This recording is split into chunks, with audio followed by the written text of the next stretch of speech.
மக்களே 30 அடி தார் ரோடுல ஜம்முன்ட்டு உங்களுக்கு கொண்டு வந்து பாருங்க. இந்த வீடு தான் உங்களுக்கு. நீங்க வீடு ரொம்ப நாளா தேடிட்டு இருக்கீங்களா? இந்த மாதிரி பாத வசதியோட நீங்க வீடு தேடிட்டு இருக்கீங்களா?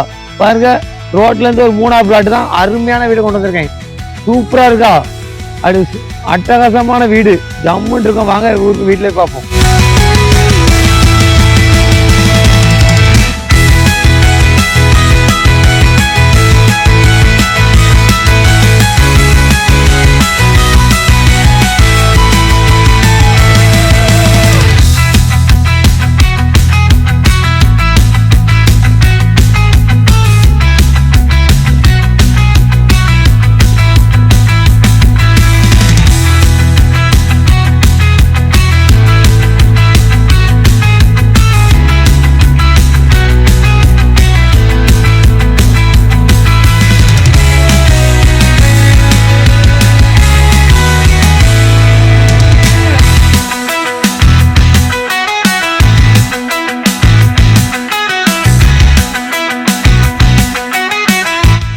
இந்த வீடு பிடிச்சிருந்தா ஸ்கிரீன் நம்பர் கால் பண்ணிட்டு அப்படி பாட்டு வீடு சீட்டு வாங்க.